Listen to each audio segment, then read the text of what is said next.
पंतप्रधान नरेंद्र मोदी उद्या पुणे दौऱ्यावर येत आहेत। या दौऱ्याच्या निमित्तानं जिल्हा प्रशासनाकडून जय्यत तयारी सुरू आहे। या निमित्तानं पुणे शहरातील वाहतुकीत काही बदल करण्यात आले।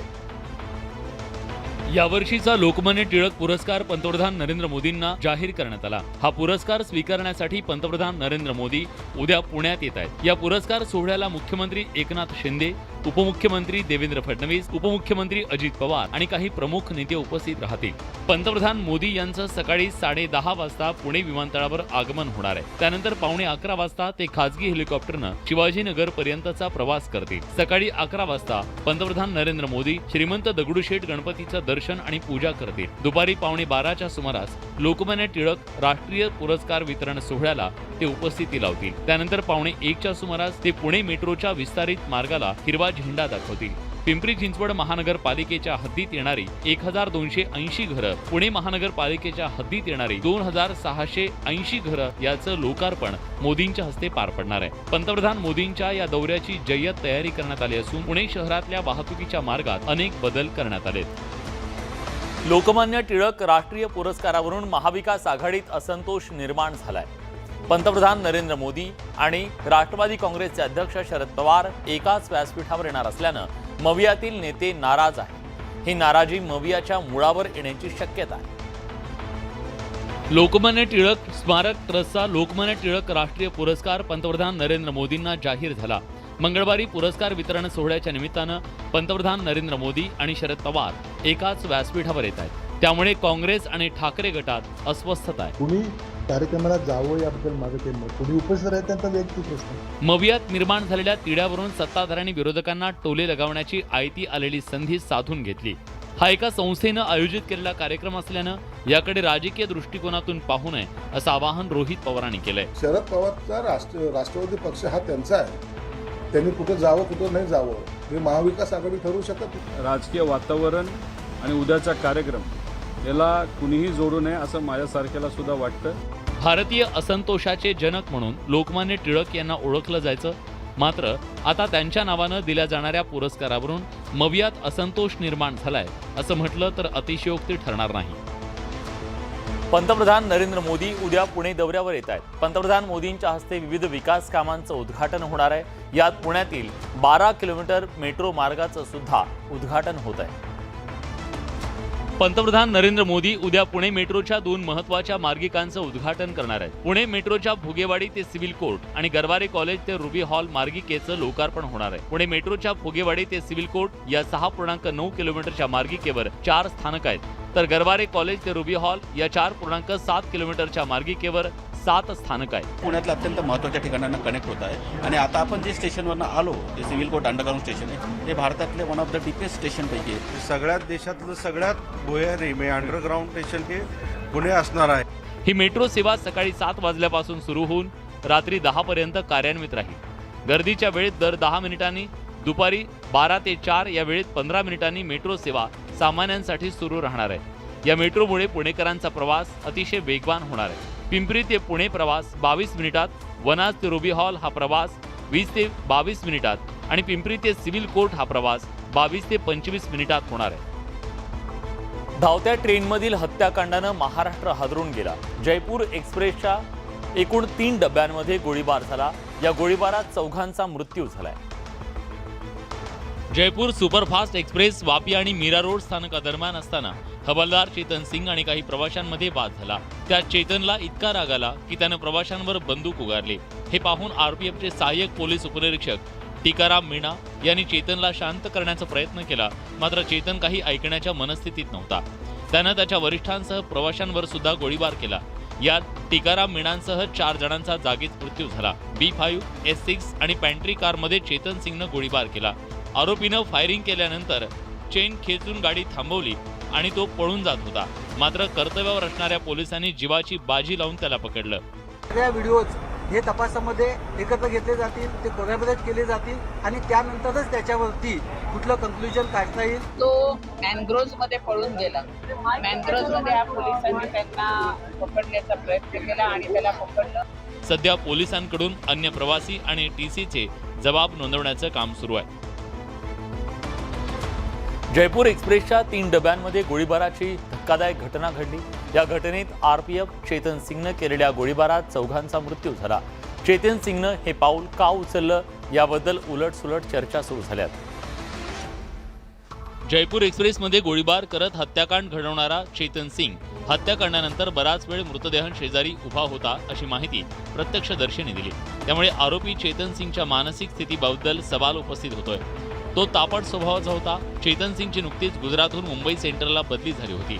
त्याच्या कुटुंबातले अंतर्गत कलह, त्याची मानसिक स्थिती नीट नसल्याचंही सांगितलं जात आहे. त्यामुळे वरिष्ठांवर गोळ्या झाडल्यानंतर चेतननं दिसेल त्या प्रवाशावर गोळ्या झाडल्याची माहिती आरपीएफनं दिली आहे. परेशान था अमित नहीं मानसिक ऐसा परेशानी थोड़ा मतलब गर्म खून रखा बताया जा रहा है कि इस समय वो आपस स्टेशनमध्ये होता काय होता हे अजून आपल्याला माहिती नाही आहे आणि त्याचा सर्व अधिकारी तपास करतायत. या प्रकरणी उच्चस्तरीय चौकशी समिती स्थापन करण्यात आली आहे. तसंच घटनेच्या नंतर गोळीबार झालेले डबे मुंबई सेंट्रल यार्डात आणून सील करण्यात आले. या डब्यांचे फॉरेन्सिक कडून नमुने घेण्यात आले. संभाजी भिडे यांच्याकडून महापुरुषांबाबत वादग्रस्त वक्तव्यांची मालिका सुरूच आहे. महात्मा गांधी यांच्याबाबत आक्षेपार्ह विधानाच्या नंतर राज्यभरात त्याचे तीव्र पडसाद उमटले. त्यातच संभाजी भिडे यांनी पुन्हा एकदा महापुरुषांबद्दल आणखी एक आक्षेपार्ह वक्तव्य केल्यानं राज्यातलं वातावरण तापलंय. संभाजी भिडेंच्या वादग्रस्त वक्तव्याचे सलग 4थ्या दिवशी राज्यात पडसाद उमटले. काँग्रेसकडून राज्यभरात भिडे यांच्या विरोधात आंदोलन सुरू आहे. अमरावतीत काँग्रेस नेते यशोमती ठाकूर आणि कार्यकर्त्यांनी जिल्हाधिकारी कार्यालयासमोर ठिय्या आंदोलन केलं. नाशिकमध्ये अजित पवार गटानंही संभाजी भिडे यांच्या विरोधात आंदोलन केलं. तिकडे बीडमध्ये समता परिषदेनं संभाजी भिडेंविरोधात देशद्रोहाचा गुन्हा दाखल करण्याची मागणी केली आहे. या पाठीमागे कोणीतरी बोलविता धणीकूट वेगळा आहे. उद्या प्रधानमंत्री पुण्यामध्ये येतात, त्यांच्या कानावर सुद्धा हे टाकलं पाहिजे. काय मनोहर कुलकर्णी काय नाव आहे, त्याला पैसे कोण देतं, तिची सगळी संघटना चालत होतो. बुलढाण्यात संभाजी भिडे यांच्या कार्यक्रमाला राष्ट्रवादीच्या कार्यकर्त्यांनी जोरदार विरोध केला. तर बुलढाण्यात काँग्रेसनेही संभाजी भिडेंविरोधात जोरदार आंदोलन केलं. सांगलीत अनोख्या पद्धतीनं संभाजी भिडेंच्या वक्तव्याचा निषेध करण्यात आला. काँग्रेससह पुरोगामी संघटनांकडून महात्मा गांधी यांच्या पुतळ्याला दुग्धाभिषेक घालण्यात आला. शिवप्रतिष्ठान हिंदुस्थानचे प्रमुख संभाजी भिडे यांनी राष्ट्रपिता महात्मा गांधी यांच्याबद्दल केलेल्या वक्तव्याच्या नंतर तीव्र पडसाद उमटत आहेत. त्यानंतर संभाजी भिडे यांच्यावर सर्व स्तरातून टीका होतीये. मात्र संभाजी भिडे यांच्यावर टीका करणाऱ्या नेत्यांना धमक्या येऊ लागल्या. रविवारी माजी मुख्यमंत्री पृथ्वीराज चव्हाण यांना धमकीचा ईमेल आणि फोन आला. ही घटना ताजी असताना काँग्रेसच्या नेत्या यशोमती ठाकूर यांना जीवे मारण्याची धमकी देण्यात आली आहे. वादग्रस्त वक्तव्य करणाऱ्या संभाजी भिडेंचा निषेध करत त्यांना अटक करण्याची मागणी यशोमती ठाकूर यांनी केली. मात्र याच टीकेनंतर ट्विटरवरून तुमचा दाभोळकर करू अशी धमकी मिळाल्याचं यशोमती ठाकूर यांनी म्हटलंय. तसंच आपल्या जीवाचं काही बरं वाईट झाल्यास गृह विभाग त्याला जबाबदार असेल असं ठाकूर यांनी म्हटलंय. माझ्या जीवाला जर काही झालं तर ह्याला जबाबदार होम डिपार्टमेंट राहील हे नक्की. याला जबाबदार हे सरकार राहतील हे नक्की.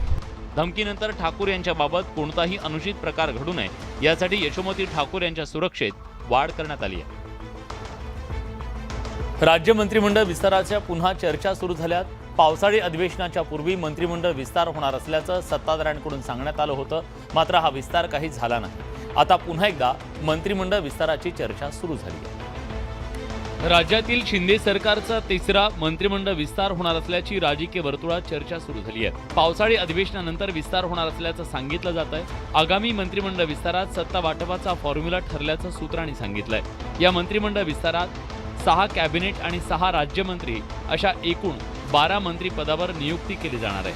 त्यामध्ये सत्ताधारी तिन्ही घटक पक्षांना समसमान मंत्रिपद मिळणार असल्याचं बोललं जात आहे. तर 2 मंत्रिपदं रिक्त ठेवण्यात येणार आहेत. लवकरात लवकर मंत्रिमंडळाचा विस्तार होईल आणि पालकमंत्रीपदे सुद्धा वाटली जातील याची मला खात्री आहे. राज्य मंत्रिमंडळ विस्ताराची चर्चा सुरू झाल्यानं इच्छुकांच्या आशा पल्लवित झाल्यात. अजित पवार भाजपसोबत सत्तेत सहभागी झाल्यानंतर भाजपनं शिवसेना आणि राष्ट्रवादीसह निवडणुका जिंकण्याची तयारी केली. याच अनुषंगानं भाजप प्रदेशाध्यक्ष चंद्रशेखर बावनकुळेंनी उपमुख्यमंत्री अजित पवार भाजपचा प्रचार करतील असा दावा केला. पण आता बावनकुळेंच्या या दाव्यावर राष्ट्रवादीनं जोरदार पलटवार केला. भाजपनं आगामी निवडणुकांची जोरदार तयारी सुरू केली आहे. हे करताना अजित पवारही भाजपचा प्रचार करतील असं विधान भाजप प्रदेशाध्यक्ष चंद्रशेखर बावनकुळेंनी केलं.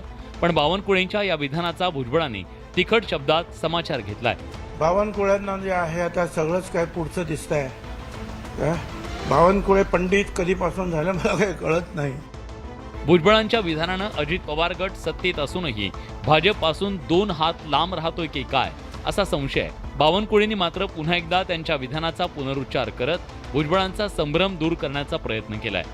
जेव्हा महायुतीमध्ये भुजबळ साहेब उभे राहतील आम्ही सर्व लोक त्यांच्या प्रचाराला जाणार आहे. त्याच्यामुळं बोलण्याचं जरा एकदा समजून घेतलं पाहिजे. विपर्यास कुणी करू नये. एकंदरीत निवडणुकांच्या आधी भाजप मित्रपक्षांना सोबत घेऊन विरोधकांची कोंडी करण्याची रणनीती आखत आहे. त्यात अजित पवारांच्या राष्ट्रवादीला प्रचारात सोबत घेण्यात भाजप किती यशस्वी होतं हे पाहणं महत्त्वाचं आहे. नागपुरात ग्रामीण युनिटमधील भाजप कार्यकर्त्यांचा मेळावा पार पडला. या मेळाव्याला केंद्रीय रस्ते वाहतूक मंत्री नितीन गडकरी आणि भाजपचे प्रदेशाध्यक्ष चंद्रशेखर बावनकुळे उपस्थित होते. यावेळी नितीन गडकरी यांनी केलेल्या एका वक्तव्यानं सगळीकडे चर्चा सुरू झाली आहे. गेल्या काही दिवसांपासून शरद पवार राज्य आणि देशाच्या केंद्रस्थानी आहेत. आधी पक्षाध्यक्ष पदाचा राजीनामा, मग तो मागे घेणं आणि त्यानंतर अजित पवार यांचं बंड, यामुळे शरद पवार चर्चेत आहेत. आता केंद्रीय रस्ते वाहतूक मंत्री नितीन गडकरी यांनी शरद पवार यांच्याबद्दल वक्तव्य केलंय. मी त्यावेळी शरद पवारांबद्दल असं म्हटलं की ते पान ठेल्यावर एक जपानी गुढी असते आणि कोणी कोणत्याही दिशेने असला तरी ती डोळा मारायची आणि प्रत्येकजण म्हणे का माझ्याकडे पाहूनच तिने डोळा मारला. मला असं वाटतं की असे मैत्रीमध्ये तुमच्या असे काही विषय निर्माण करून वाद वाढवता आले नाही तर बरं आहे. नितीन गडकरी यांनी बऱ्याच काळानंतर पहिल्यांदा शरद पवार यांच्यावर वक्तव्य केले. त्यामुळे त्यांच्या या वक्तव्याची राजकीय वर्तुळात जोरदार चर्चा सुरू आहे. गेली अनेक वर्ष महाराष्ट्रासह जगभर आपली वेगळी ओळख निर्माण करणारा मुंबईचा डबेवाला, चाकरमान्यांना वेळेवर त्यांचा डबा पोहोचवणारे आणि जगात मॅनेजमेंटचे गुरु म्हणून ओळखले जाणारे मुंबईचा डबेवाला, मात्र मुंबईचे हेच डबेवाले आता अडचणीत सापडले. मुंबईचा डबेवाला सध्या रोजगार कमी झाल्यानं मोठ्या संकटात आहे. कोरोनानंतर अजूनही डबेवाले संकटात आहेत. कोरोनाच्या कठीण काळानंतर मुंबईच्या डबेवाल्यांची संख्या प्रचंड घटली. पूर्वी मुंबईत 5,000हून अधिक डबेवाले सेवा देत होते, मात्र आता हीच संख्या 1300वर येऊन पोहोचली आहे. विविध food app, online delivery, work from home, शाळेत आणि कार्यालयात उघडलेल्या कॅन्टीन यामुळे आता डबे कमी झाले. त्यामुळे साहजिकच डबेवाल्यांच्या रोजगारावर त्याचा परिणाम झाला. मात्र या संकटावर मात करू आणि ॲपच्या माध्यमातून जोमानं पुढे येण्याचा डबेवाल्यांना विश्वास आहे. यामुळे आमचे जे कामगार आमच्यापासून जे वंचित राहिलेले त्यांना सुद्धा पुन्हा कामावरती आणायचा आम्ही प्रयत्न करणार. आम्ही आमचं एक ॲप याच्यावरती लॉन्च करतोय आणि आमचं सेंट्रल किचन हे पण आम्ही चालू केलं. सध्या शिल्लक असलेल्या डबेवाल्यांना टिकवून ठेवण्यासाठी आणि डबेवाल्यांची परंपरा टिकवून ठेवण्यासाठी सरकार दरबारी मुंबईतले डबेवाले आपल्या मागण्या मांडतायत. मात्र त्यांच्याकडे प्रशासनाचं आणि सरकारचं दुर्लक्ष होत असल्याचा आरोप होतोय. चोरी करताना आपली ओळख पटू नये म्हणून अनेकदा चोरटे तोंडाला रुमाल बांधतात. अनेक प्रयोग करत आपली ओळख लपवत असतात. मात्र जालन्यात चोरानं केलेली शक्कल ऐकून तुम्ही सुद्धा थक्क व्हाल. जालना शहरात एका चोरानं त्या पुढे जात भन्नाट जुगाड लावत आपली ओळख पोलिसांपासून लपवण्याचा प्रयत्न केला. त्यामुळे अनेकदा सीसीटीव्हीत कैद होऊन देखील तो पोलिसांना सापडत नव्हता. अखेर या चोरट्याचा भांडाफोड झालाय. टक्कल असताना रात्री चोरी करायची, मात्र ओळख पटू नये म्हणून दिवसा डोक्यावर बनावट केसांचे वीग लावून हा चोर फिरायचा. त्यामुळे अनेकदा सीसीटीव्हीत कैद झाल्यानंतरही या चोराची खरी ओळख पटत नव्हती. अंबड शहरासह पैठण, पाचोड इथं विविध ठिकाणी चोरी करणाऱ्या या चोरानं पोलिसांसमोर एक प्रकारे आव्हान उभं केलं होतं. शेवटी या चोराला पोलिसांनी बेड्यात ठोकल्याच. मुस्तफा अब्दुल सय्यद असं या चोराचं नाव आहे. टक्कल असलेला मुस्तफा दिवसा डोक्यावर बनावट केसांचे वीग लावून फिरायचा. त्यामुळे पोलिसांना त्याची ओळख पटवणं शक्य होत नव्हतं. अखेर पोलिसांनी त्याला अटक केली आणि चोरी केलेला मुद्देमाल जप्त केला. घर का भेदी लंका ढाय या म्हणीला खरं ठरवत नागपुरातील एका पत्नीनं आपल्या लग्नाआधीच्या मित्राला टीप देऊन स्वतःच्या घरात 14 लाखांची चोरी करून घेतली. आता मात्र या पत्नीला जेलची हवा खावी लागणार. नागपूरच्या सदर पोलीस स्टेशनच्या हद्दीत राहणाऱ्या एका व्यक्तीच्या घरी सोन्या चांदीच्या दागिन्यांसह 14 लाखांची चोरी झाली.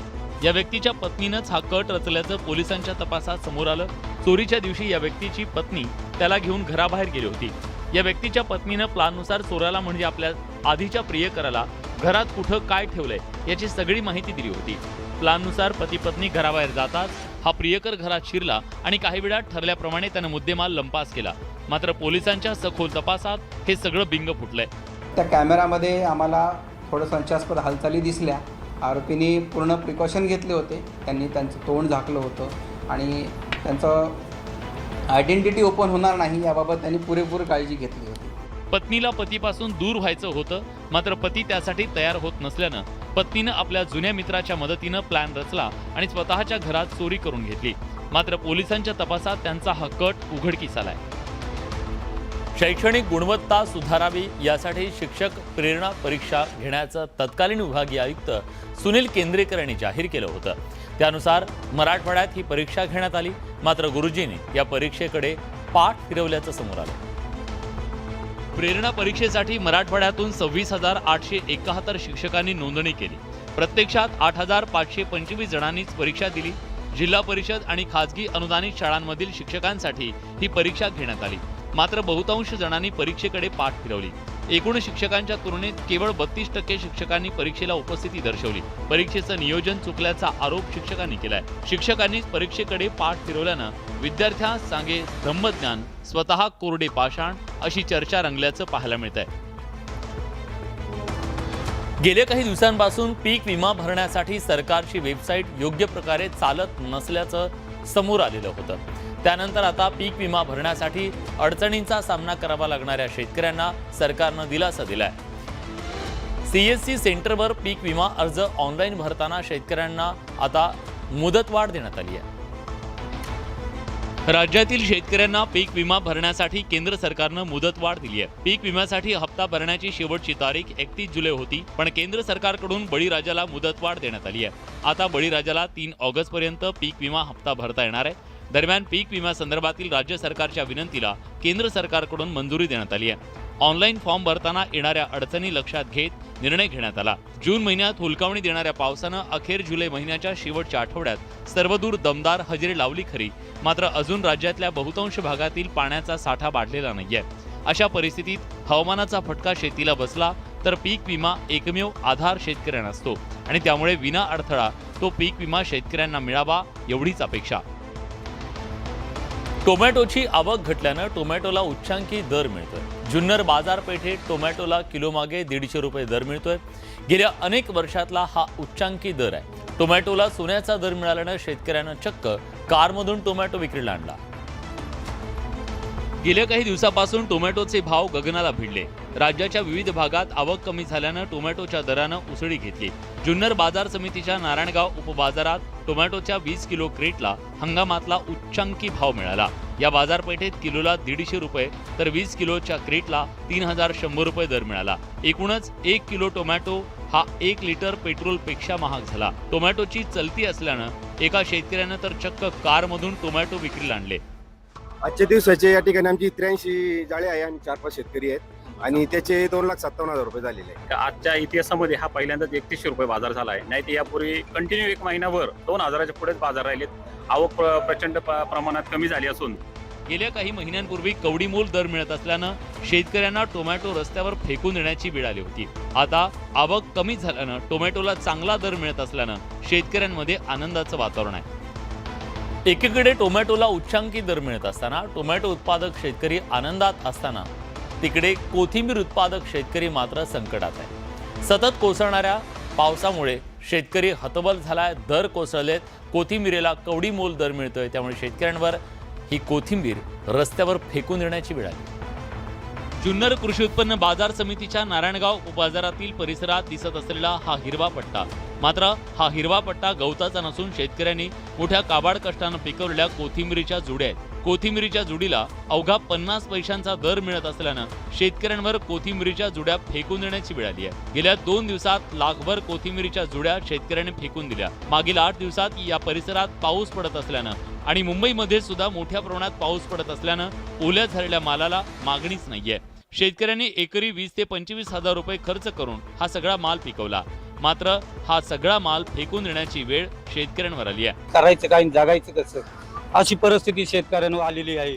आणि शेतकऱ्यांनी पिकून गेल्या महिन्यात 5,000 तवा आम्ही दाना टाकला आणि आता 5 रुपये जोडीनं असा पिकअप आम्ही असा विकून दिला. 5 रुपये जोडीला बाजारभाव करायचा. भारत हा कृषी प्रधान देश आहे. इथला शेतकरी कायम अस्मानी आणि सुलतानी संकटात सापडतो. शेतमालाला भाव नसल्यानं कोथिंबीर उत्पादक शेतकरी मात्र हतबल झालाय.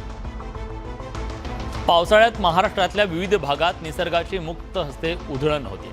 सह्याद्रीच्या कुशीत वसलेल्या माळशेज घाटातला निसर्ग सगळ्यांना साथ घालतोय. मुरबाड तालुक्यातल्या भातशेती डोंगरावर धुक्याची चादर, त्यातून वाहणारे धबधबे, फ्लेमिंगो पक्ष्यांचा थवा, हे निसर्गाचं विलोभनीय दृश्य पाहायला मिळतं.